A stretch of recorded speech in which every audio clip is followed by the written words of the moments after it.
Hello, lovely podcast people. I hope you're well. This podcast I am doing as part of my month-long PCOS Awareness Month content. So it's actually, I didn't plan on doing this, but the amount of, I've done a few initial posts on PCOS and mentioned dairy, and there's just, I think dairy is an emotive topic.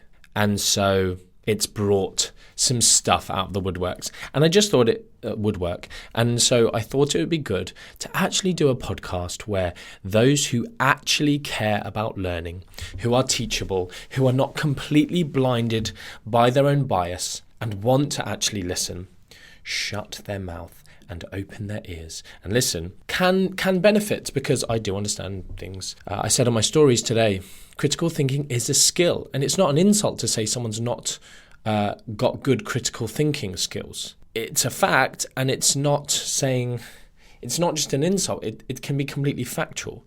If you just go like, you're ugly, like that's just mean. Beauty is in the eye of the beholder. So, that's a subjective thing. If someone's not good at critical thinking, it's a skill that requires practice and learning, and some people are better than others, naturally because of whatever they've dealt with in their life or their own biases, etc. And maybe you're stronger at critical thinking in some areas of your life and not good at others. But anyway, I wanted to take the time to discuss PCOS and dairy specifically. And because there's more scope here for me just to chat, because there's so little research in general in PCOS. It's a big issue. And therefore, you need to maybe try and extrapolate data from other areas. But what we can do is at least squash some of the rubbish information, which, I'll throw this one out there. The fact that instantly on my post, I have some moron going, I call her a moron because she posted going, instantly, I hate this, okay? A little thing about me. And just in life, if you start a sentence with but, so even with my staff, I talk about this in terms of communication. If you're talking to someone and your response to them starts with the word but, it immediately shows a lack of understanding of the other person's position. Because you're instantly just going, but I'm going to provide something contradictory to what you've just said. You're not showing them, even if you have heard them, you're not showing them. This is part of being an excellent communicator. You're not showing them that you're hearing them, that you're listening, that you're taking their point of view on board. Anyway, so we always discuss this in meetings. Well, not always. We have done. And so this individual started, but I've just made a factual statement that there's about the evidence, but blah, blah, blah, blah, blah. I recommend that people should use food intolerance testing. So I just replied, I'm not sure if you're or what your qualifications are with regards to making recommendations, or are you qualified to make recommendations, ? Or what are your qualifications? I said something like that. And then I said, I'm just actually responding to you because you've written a lot of stuff here. It was a long old post about inflammation and thyroid and blah, blah, blah, all textbook pseudoscience stuff. But, I wasn't nasty to her. I just sort of said, I'm just commenting so people can see that not to listen to this comment because there's misinformation here. She said, how dare you make assumptions about me? I didn't make any assumptions. I just asked a question. You claim to be evidence-based, yet you're making conclusions based on one study. I was like, no, I'm not. I'm saying that there is no evidence that every woman with PCOS needs to cut out dairy. And in this scenario, it's a case of, so she discussed, you've ignored the fact of inflammation. Dairy can cause inflammation, which is not true. And I've copy and pasted this out just to read it to you. So, and as usual, martinmcdonald.com/EP for episode, and then just type in whatever episode number we're on, and it will redirect you to a page with all of the references that I discuss in these podcasts. If for anyone who wants to fact check me or go and read more or learn more, etc., you're welcome. So I'll post this dairy products and inflammation, a review of the clinical evidence. I'll just read you this bit here. So what they did in this study is they created what's called an inflammation score. So they look at these actual markers of inflammation. People throw out this term inflammation. They've got no idea what inflammation actually is, what biomarkers we look at to understand inflammation. So anyway, they looked at these markers and then they created this inflammation score. And then they looked at a huge data set around dairy from different studies. The inflammation score for the entire data set indicated an anti-inflammatory activity in humans when the subjects were stratified according to their health status. So that means going, rather than just looking at everyone, actually going and dividing them up by their health status and what's wrong with them. The inflammation score was strongly indicative of an anti-inflammatory activity in subjects with metabolic disorders. So that's basically going, people with metabolic disorders will benefit. They will get an anti-inflammatory effect from dairy based on thousands of data points. In general, this is seen. Dairy either has a neutral or an anti-inflammatory activity. We know that things like yogurt and fermented dairy has an even stronger effect. Now, it's worth bearing in mind, because this is what's come out on my post a little bit. People going, oh, I cut out dairy and I got a benefit. Well, I'm lactose intolerant, so are you saying I shouldn't? No, that's not what I'm saying, you gimp. Listen, read, get rid of your bias. I'm saying that these misleading, charlatan, zealot accounts that are disempowering women with PCOS by telling them they must reduce dairy. You can go on there and look at all the other people going, I've improved my dairy, I've reduced my testosterone, my acne, and we'll come on to acne actually. I'll make a little note of that. Acne, etc., etc. If someone's dairy intolerant, if someone's got an allergy to milk protein, if you have an allergy to milk protein, it will be inflammatory. It's bad for you. The same way someone who's celiac needs to cut out gluten.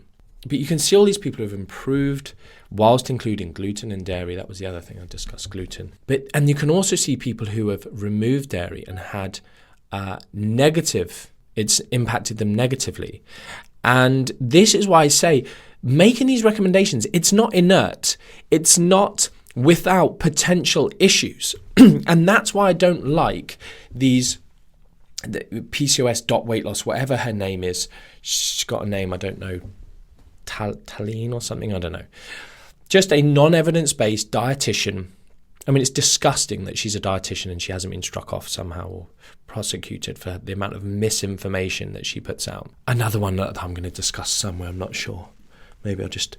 If you don't know, I'm doing a whole month of posts on PCOS, so go there and learn if you want to. I'm going to try as much as possible to include, to tackle different elements of what you should eat or what you shouldn't listen to with regards to not eating, or mechanisms by which are proposed to help, and fake made up mechanisms and all these kind of things. She comes up with all sorts of rubbish about exercise, and it's disempowering to people because they either put time or money into these things and they don't work, and then they feel like a failure, they feel like nothing works for them. It's not good. And blanket recommendations that everyone should reduce dairy is wrong. So anyway, we've got this anti-inflammatory effect of dairy. Now, that's not to say I'm not super pro dairy, just so you know. I'm going to post about this. I'm not super pro carbs. I've always been probably erred on the side of moderating carbohydrate intakes, and rightly or wrongly, I think I've tried to challenge my bias as much as possible over the years. And when I debated Tim Noakes on Sigma Nutrition podcast, and he's a true zealot through and through, ignores all data to the contrary of his thinking. And I ended up sounding like I was pro-veganism because I mentioned these diets, these vegan diets, these plant-based diets, these high carbohydrate diets that had shown to improve insulin sensitivity and, help type 2 diabetics with their blood glucose control, etc. And I was challenged by those studies, but I've got no skin in the game. I'm not here to sell you a product or a book or these kind of things. And it's the same with dairy. I'm not paid by Big Dairy. I wish I was, because it would be good, easy money for giving truthful information. So I've got no skin in the game, and I'm not super pro dairy, but I'm pro evidence and science and not disempowering people. So I mentioned on this post about this one study that actually compared a low starch, no, didn't compare, wrong word, Martin. It used a low dairy, low starch diet, cut out loads and loads of foods, also cut out kind of some pulses as well. And, these individuals, like 100 plus kilogram individuals, ended up eating like 1,400 calories a day, like 1,000 odd calorie deficit daily, and had improvements in markers around their PCOS. Testosterone, total testosterone went down. I think there was some improvement in insulin sensitivity. But these people lost like 1 to 2 stone in body weight. And we know that fat loss improves those things.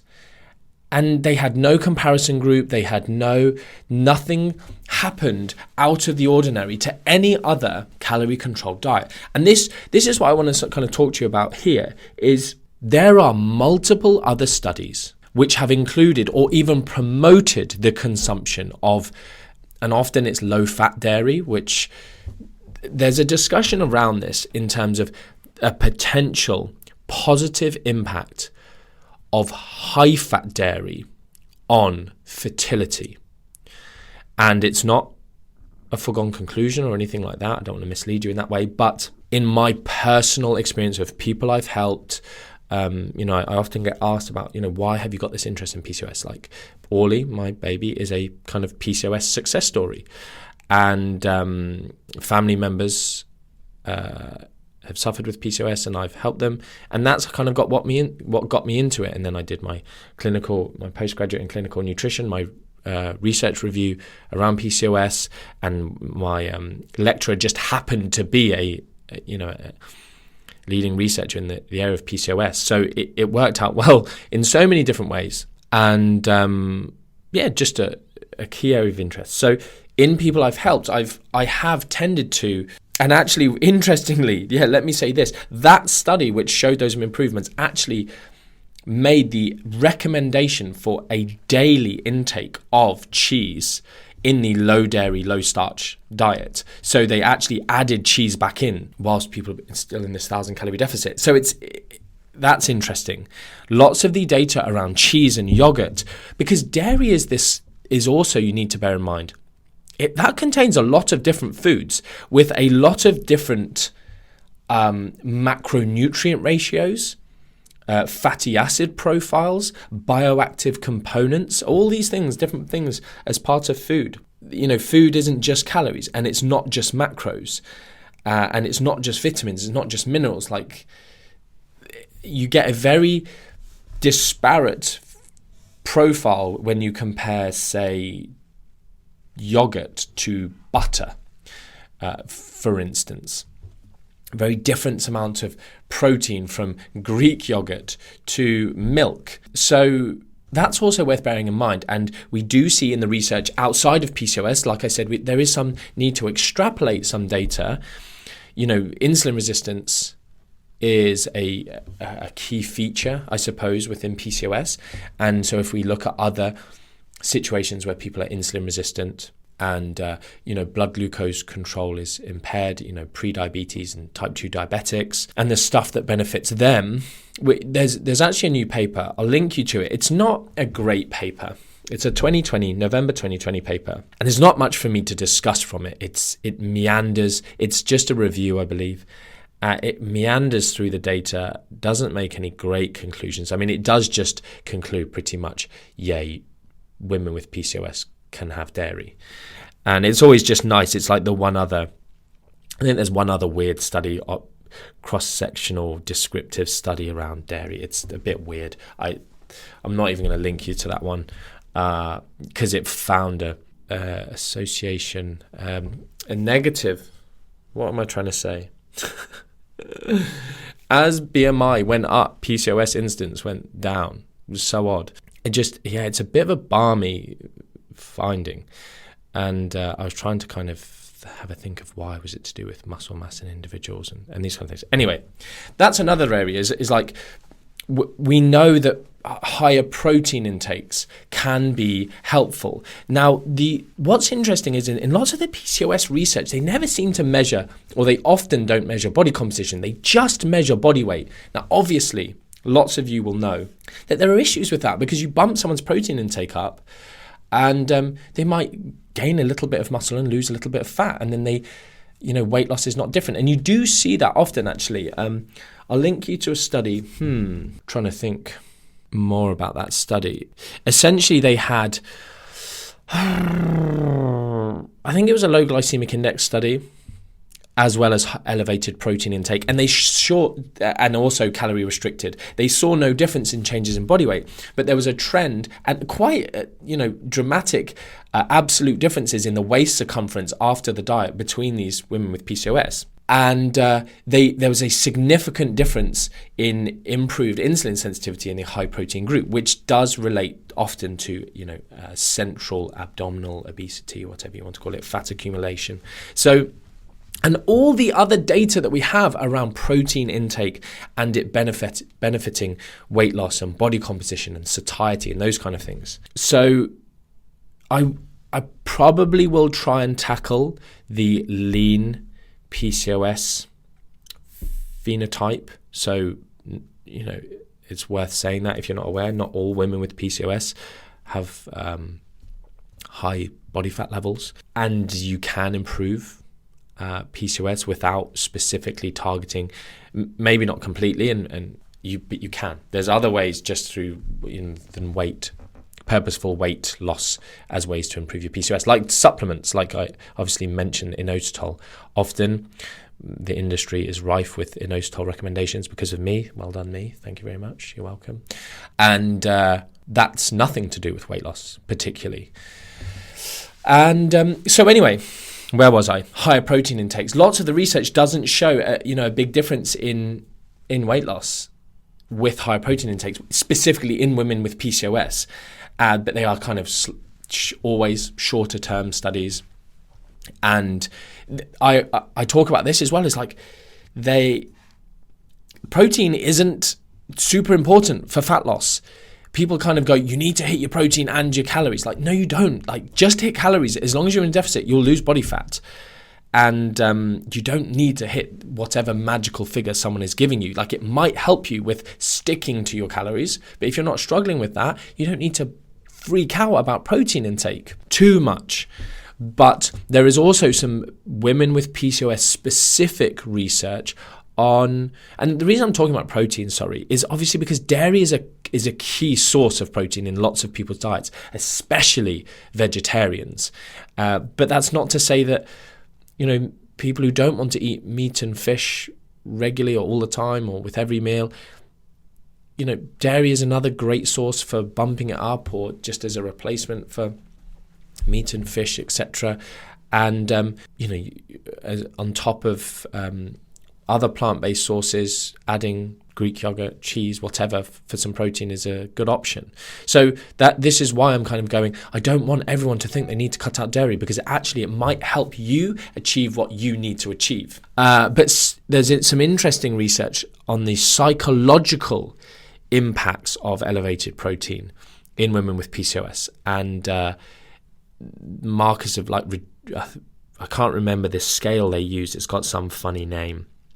It's not one that's commonly used in research, but basically reduced depression and improved self-esteem. Now, interesting in those studies, whether that's something to do with body image or that's just with regards to, the self-esteem or what, these are statistically significant differences that we're seeing with these higher protein intakes in women with PCOS versus control diets.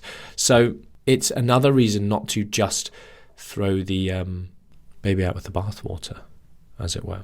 So anything else to say on this? So the other thing to say when we're extrapolating data from other areas to help us understand, dairy is generally associated with better weight loss when it's done alongside energy restriction. So you have two groups of subjects trying to reduce body fat. You put them both on energy restricted diets, but you emphasize dairy in one of their diets, and they tend to do better. You retain more lean muscle mass, you lose more fat mass. And people discuss why this is. Is it the vitamin D? I don't think so. Is it the calcium? Is it the magnesium? What is it within there? Is it the conjugated linoleic acid, CLA content of it? Like, we don't know is the answer. Is it the high prevalence of branched chain amino acids? We don't know, but we know what matters is that having it seems to help. And also bearing in mind, people talk a lot about like insulin, with PCOS, and good, it needs discussion. But protein, when I'm going to talk about carbohydrates and PCOS, and the fact that people with PCOS almost certainly shouldn't be going keto, for instance, in my opinion. And but protein, meat, dairy, whatever, all stimulate the release of insulin. So it kind of flies in the face of the idea that we need to get insulin as low as possible because we're seeing these beneficial effects with higher protein intakes. Okay, and so in these studies, like again, I mentioned, I'll link you to another study which they used the DASH diet. Now I've forgotten what DASH stands for. Dietary Approaches for Salt and Hypertension? I don't know. Anyway, it's famous. I haven't bothered to learn what the acronym is recently. But anyway, it's not something I particularly rate because I don't know. Maybe that's a old view of mine that's just I've harboured, but it's more just this idea that there's some fancy special diet for reducing blood pressure, and really people just lose weight and eat better, and then their hypertension improves, and they make these recommendations around salt, which I don't think are really necessary. But again, they are promoting whole grains, things that contain gluten, and they promote the consumption of low-fat dairy.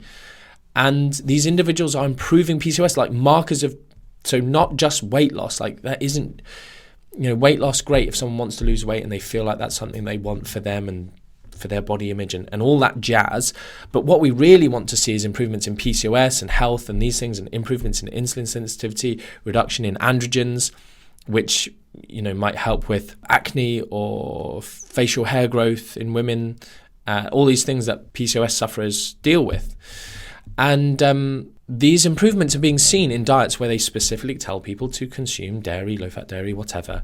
And we're seeing no extra benefits from cutting it out. That's what I'm getting at here. So if as an individual you feel like you don't tolerate dairy well, it makes you bloated, you don't like it, whatever, great, you can remove dairy, but don't think that there's something magical going on there. People then talk about hormones, like, oh, what about the hormones in dairy? What about the growth hormones in dairy? If you look at the data on this, the idea that we're getting, they've actually done this, like pregnant cows' milk, because they're higher levels of estrogen, estradiol, and the amount that's actually then in the milk, and then the amount that actually as a human we can then absorb. It's ridiculous.